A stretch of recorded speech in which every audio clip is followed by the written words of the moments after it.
अस्सलाम वालेकुम, मैं हूँ यशमीन जमाल। आप देख रहे हैं मेरा ऑफिशियल यूट्यूब चैनल। आज के इस व्लॉग में कुछ बात करेंगे।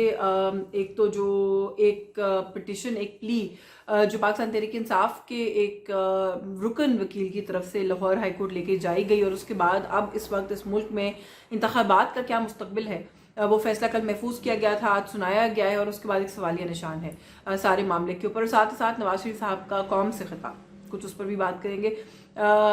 एग्जेक्टिव जो है वो आरओज, डीआरओज और असिस्टेंट आरओज जो है वो प्रोवाइड नहीं कर सकता। ये प्ली जो है वो लेकर गए थे बैरिस्टर न्याजी पीटीआई के बिहाफ के ऊपर, और ज़ाहिर उसके लिए ग्राउंड ये लिया जा रहा था कि जो लाहौर के एक डीसी के ऊपर, इस्लामाबाद के डीसी के ऊपर, कुछ इस तरह की और शख्सियात हैं जिनके ऊपर पाकिस्तान तहरीक इंसाफ की ये रिजर्वेशंस रही हैं कि ये स्टेट मशीनरी या हुकूमती मशीनरी जो भी सूबाई है या वफाकी है उनके हाथों इस्तेमाल होते रहे हैं, और हमारे खिलाफ जो सियासी इंतकाम है उनके बकौल उसका हिस्सा बनते रहे हैं। अब मामला ये है कि इलेक्शन कमीशन का पहली तो बात यह है कि प्रोगेटिव है कि वो जब जो किन लोगों को वो तैनात कर रहे हैं, किस तरीके से तैनात कर रहे हैं, वो सारा मामला जो है वो उसको देख सकते हैं। एक बात तो ये। दूसरी बात ये है कि बिला तफरीक जो डिस्ट्रिक्ट रिटर्निंग ऑफिसर्स हैं और जो रिटर्निंग ऑफिसर्स हैं उनके ग्रेड्स डिसाइड हुए हैं बाकायदा, उनके तहत अक्रॉस बोर्ड डीसीज जो है वो तैनात किए गए हैं एज डीआरओज, और इसी तरह का जो मामला है वो फिर आरओज के लिए भी है। तो इसके अंदर कोई ये तफरीक तो नहीं है कि कोई एक दो तीन ऐसे नाम है जो कि पीटीआई जिनको समझती है कि वो उनके मुखालिफ है, सिर्फ उन्हीं को जो है वो तैनात किया गया, या पीटीआई के खिलाफ ही कोई किसी किस्म की कैंपेन जो है वो करने की कोशिश की है। बहरहाल ये एक ग्राउंड था, एक सेटिंग थी जिसको बुनियाद बनाकर ये बात जो है वो लाहौर हाई कोर्ट में रेज की गई थी। बाकी नजफी साहब, जस्टिस बाकी नजफी ने सुना इस मामले को, उन्होंने वहाँ पर जो भी सवाल जवाब करने थे वो किए। जो आखिर में फैसला उन्होंने कल महफूज किया और आज सुनाया गया वो ये था कि डीआरओज, आरओज और असिस्टेंट आरओज जो है वो हुकूमती मशीनरी से उनका ताल्लुक या ब्यूरोक्रेसी से उनका ताल्लुक नहीं हो सकता। इलेक्शन कमीशन का जो नोटिफिकेशन था डीआरओज और आरओज और एआरओज के अपॉइंटमेंट के लिए उसको मुअत्तल कर दिया कल के फैसले में सुनाया वो आज गया लाहौर हाई कोर्ट ने। और साथ ही साथ ये भी कहा गया कि इस मसले को, ब्रॉडर मसले को सुनने के लिए लाहौर हाई कोर्ट का एक प्रॉपर जो है वो लार्जर बेंच जो है वो कायम होना चाहिए, और वो मामला भी chief justice Lahore high court को बाकी नजफी साहब ने रिफर कर दिया है। तो अब सवाल ये है कि इलेक्शन शेड्यूल जारी होना था कल। इलेक्शन शेड्यूल अब कैसे जारी होगा जब डीआरओज, आरओज का मामला ही क्लियर नहीं है, जब उनकी तैनाती का ही कोई पता नहीं है, तो फिर इलेक्शन जो है उसका शेड्यूल किस तरह से जारी होगा। और अगर इलेक्शन का शेड्यूल नहीं जारी होता इन टाइम तो 57 to 60 डेज का टाइम होता है जिसके अंदर आगे इलेक्शन करवाना होता है, तो फिर 8 फरवरी को इंतखाब कैसे होगा, ये एक सवाल है जिसका जवाब जो है उसकी हम तलाश की कोशिश कर रहे हैं और जवाब मिल नहीं रहा। क्योंकि मैं तो ये पूरे मामले को ही समझने से कासर हूँ। जो ग्राउंड उन्होंने वहाँ पर लिया वो ये कहा कि इलेक्शन एक्ट का आर्टिकल 51B जो है वो अनकॉन्स्टिट्यूशन है, अल्ट्रावायरीज है टू द कॉन्स्टिट्यूशन का आर्टिकल 218 और 220। 218 और 220 दोनों आर्टिकल्स, एक आर्टिकल ये कहता है कि इलेक्शन कमीशन की जिम्मेदारी है कि मुल्क में फ्री, फेयर और जस्ट इलेक्शन करवाए, और दूसरा जो आर्टिकल है आइन का वो ये कहता है कि तमाम सूबाई और वफाकी हुकूमतों की हुकूमती मशीनरी की जिम्मेदारी है कि मावनत फराहम करे और सपोर्ट जो या एड करे इलेक्शन कमीशन को इलेक्टोरल एक्टिविटी करने के अंदर। जो आर्टिकल जो सेक्शन 51B है उसका इलेक्शन एक्ट का, वो ये कहता है कि जो एक लिस्ट प्रोवाइड की जाएगी सूबाई हुकूमतों की तरफ से भी और वफाकी हुकूमत की तरफ से भी डीआरओज और आरओज की, जो कि मावनत करेंगे इलेक्शन कमीशन की। तो ये बातें आपस में कैसे मुतसादिम है, I am not a legal person, I don't know, लेकिन जितनी अंग्रेजी पढ़ के या उर्दू पढ़ के उन कवानीन की मुझे समझ में आया वो तो यही समझ में आया। मैंने कुछ माहिर कवानीन से, कानून से बात भी की है, उनकी भी यही राय है इस मामले के ऊपर कि ये किस तरीके से मुतजादिम है, या वो जो सेक्शन है इलेक्शन एक्ट का वो कैसे अल्ट्रावायरीज है टू द कॉन्स्टिट्यूशन। वो कहते हैं ये बात तो हम भी we also really can't put our finger on it. अब मसला ये है कि बाकी नजफी साहब ने ये कहा कि इतनी बड़ी इलेक्टोरल एक्टिविटी है, अरबों रुपया खर्च होगा मुल्क का इसके ऊपर, और मुल्क की एक बड़ी सियासी जमात अगर मुतमईन नहीं है तो फिर ये पैसे ज़ाया करने की क्या ज़रूरत है। अब यहाँ बहुत से सवाल आते हैं। एक सवाल तो ये है कि क्या अगर किसी का इत्मीनान नहीं है तो उसके लिए हम कानून को रीराइट करेंगे, या हम ये कहेंगे कि आप कानून के अंदर ही देखना शुरू कर दें। दूसरा सवाल ये है कि ऑप्शन क्या है तीसरी, अगर तो आप नहीं इस्तेमाल करते ब्यूरोक्रेसी को, तो फिर what is the third option that you have, ये एक सवाल है जिसका जवाब जो है मिलना बहुत ज़रूरी है। जुडिशरी अपनी तरफ से स्टाफ प्रोवाइड करे, अमला मुहैया करे। ये बात 2018 के इलेक्शन में जो है, 8 के इलेक्शन में जो है ये तय हो गई थी कि जुडिशरी नहीं करेगी। 18 के इलेक्शन में भी मावनत की थी जुडिशरी ने, लेकिन ये बात फिर भी कहीं ना कहीं जुडिशरी ड्यूरिंग द कोर्स ये तय कर चुकी है कि जुडिशरी अपना अमला प्रोवाइड ना कर सकती है और ना करेगी। अभी भी 2022 में जनवरी के अंदर भी जब पंजाब इलेक्शन के हवाले से बात हुई थी और अमला मांगा गया था, तो उस वक्त भी ये कहा गया था कि नहीं अमला प्रोवाइड किया जा सकता। ये आई थिंक जनवरी 2023 की बात है कि ये मुमकिनात में से नहीं है, नहीं दिया जा सकता। तो फिर ऑप्शन क्या है? जुडिशरी ने रिफ्यूज़ कर दिया, वो कर नहीं सकते। जो ब्यूरोक्रेसी है उसके ऊपर वो अदम एतमाद का इजहार कर रहे हैं। इलेक्शन कौन करवाएगा, इलेक्शन का अमला कहाँ से आएगा? जैसे ही ये डिसीजन महफूज फैसला सुनाया गया, इलेक्शन कमीशन ने भी फुर्ती ऐसी दिखाई, मिनट नहीं लगाया, नोटिफिकेशन कर दिया और जो DROs और ROs की ट्रेनिंग का सिलसिला था उसको रोक दिया। अब वो सिलसिला भी रुक गया है, वहां पर भी हॉल्ट हो गया है।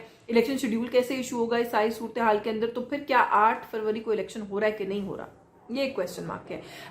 तज्जियाकारों से आप बात कर लें, शर्तें लगी हुई हैं इस्लामाबाद में लोगों की कि इलेक्शन जो है वो 8 फरवरी को किसी तौर होता हुआ नजर नहीं आ रहा। और अब तो ऐसा ही लग रहा है कि अगर ये मसला स्टक हुआ इस फैसला, ये नोटिफिकेशन मुअत्तल करने की वजह से, तो फिर जाहिर है 8 फरवरी को तो किसी सूरत इलेक्शन नहीं हो रहा। अब इंटरेस्टिंग बात यह है कि मौलाना भी कह रहे थे, नून लीग ने भी कह दिया था, पीपल्स पार्टी जरदारी साहब ने भी अपने इंटरव्यू में कह दिया थोड़ा सा आगे हो गया तो कोई फर्क नहीं पड़ेगा। तो ये सभी सियासी जमातें कहीं ना कहीं ऐसा लग रहा था कि इलेक्शन का डिले चाह रही हैं। पाकिस्तान तहरीक इंसाफ ये कार्ड मुसलसल खेल रही थी कि हम इलेक्शन डिले नहीं चाहते।